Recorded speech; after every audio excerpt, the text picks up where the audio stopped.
our relay has been dedicated to Judy Trapanese. Judy, despite battling her own battles with cancer, always had an ear for you. She would always listen to what you had to say, and she always had a smile on her face. No matter what she was going through, Judy always had a smile on her face. We know that Judy has already organized a relay in heaven for everybody that went before her. So she's up there, and she's watching down on us to make sure that this relay runs correctly.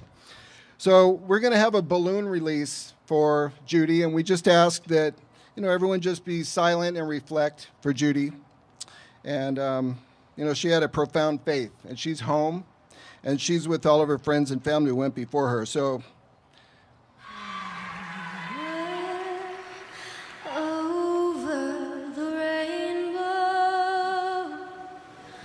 Way up high, there's a land that I've heard of once in a lullaby. Someday I'll wish upon a star and wake up where the clouds are far behind. Where troubles melt like lemon drops away above the chimney tops. That's where you'll find me somewhere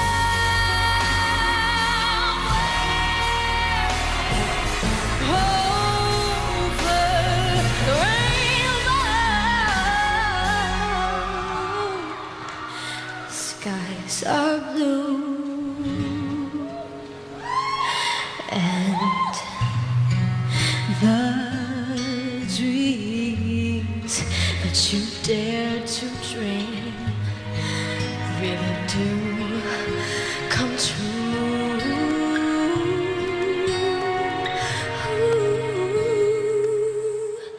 If happy little bluebirds fly beyond the rainbow, why, oh, why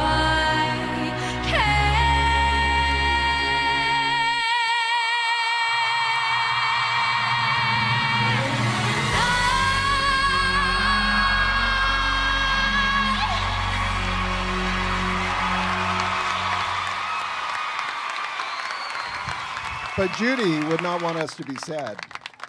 She would like us to kick our relay into high gear.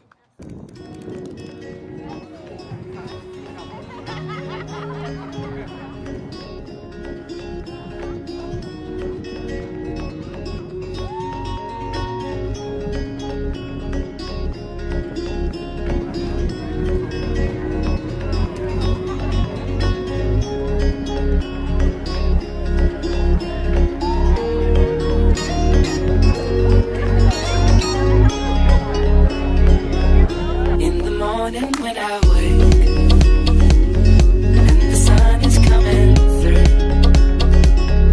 oh, you fill my lungs with sweetness, and you fill my head with you. Shall I write it in a letter? Shall I try to get it down? Oh, you fill my head with pieces of a song I can't get out.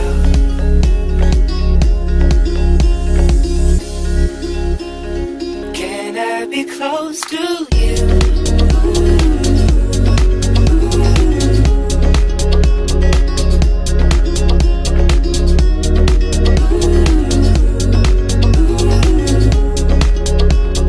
Can I be close to you?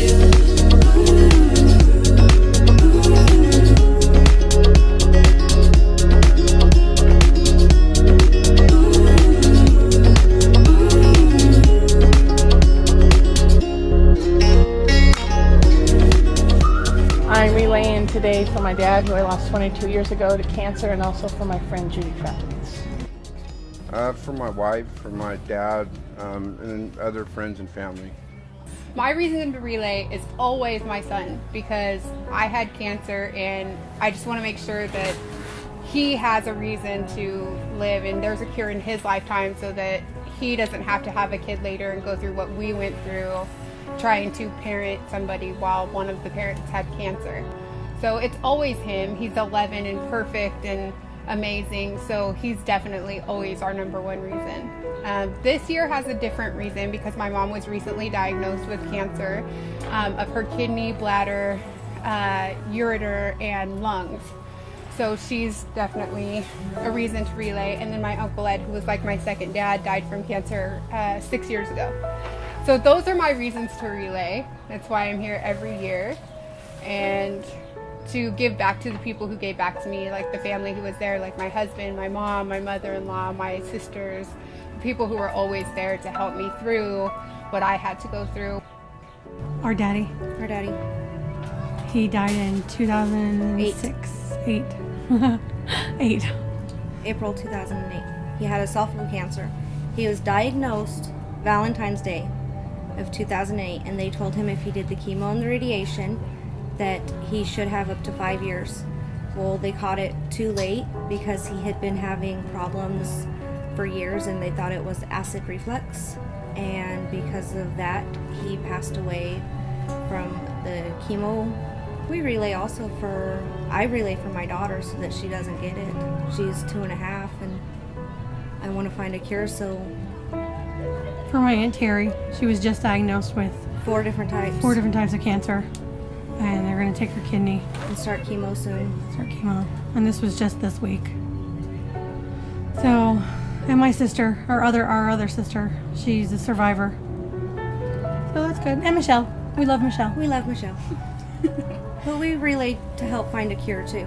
We want to find a cure for cancer because we don't want to lose any more family members.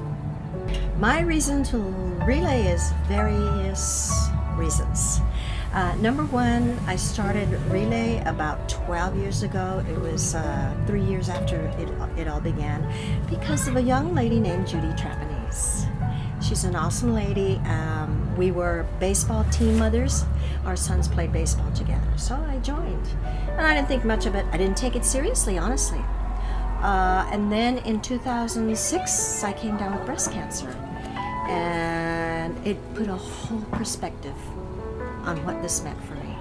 So I went through chemo. I had a lumpectomy. I went through chemo. I went through radiation treatment. And I vowed that I would make a promise to continue relay for them to do research, because I know I'm here today because of the research that's been done. So that's why I'm here, and I will be here, and I'll continue to be here until there's a cure for all the cancers. Today we said goodbye to a friend that we loved so well, a friend who laughed and cried with us and caught us when we fell. With us, she walked the long, hard road that cancer brings. She knew the fear, the pain, the dread, and so many other hidden things. The cancer road is scary and was uncharted when she came, but she didn't curse the darkness. She lit a tiny flame. She helped to forge the path that is more clearly marked today, so everyone to come will have an easier way. The cancer road was long and dark, but she helped to light the way. She gave her love and her warming heart and brightened every day.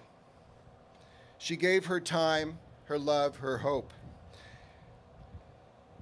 To those the journey knew. She gave us warmth and caring, and she gave assistance too. She walked the road with courage, always with her head held high. She fought the cancer with all her strength, and she never failed to try. Then came the time when the end drew near, and she could no longer stay. She closed her eyes, went home to God, and once more she paves the way. Survivors, you are hope. You are the voice of encouragement to your family, to your friends, to each other, and to new survivors. You are winning the battle, and we will need your voice to raise money, to raise awareness, and to raise up each other to help finish the fight. Survivors, please break your light sticks. Please break a light stick if your loved one is no longer with us. Caregivers who are currently providing care or are experiencing the joy of celebrating your loved one's survivorship, you are hope. If you are currently a caregiver for someone, please break your light stick.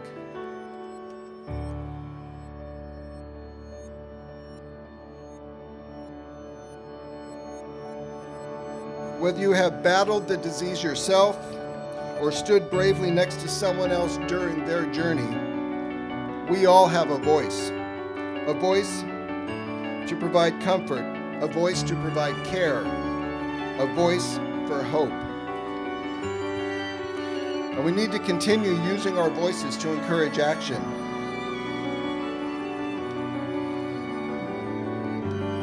By making noise, our voices will be heard everywhere. But I would like to leave you with these suggestions. Ask a lot of questions and make lots of noise. Through questioning, we can challenge each other, we can learn from each other, and we can equip ourselves with the knowledge needed to beat cancer. It is your active engagement that makes all of our work possible.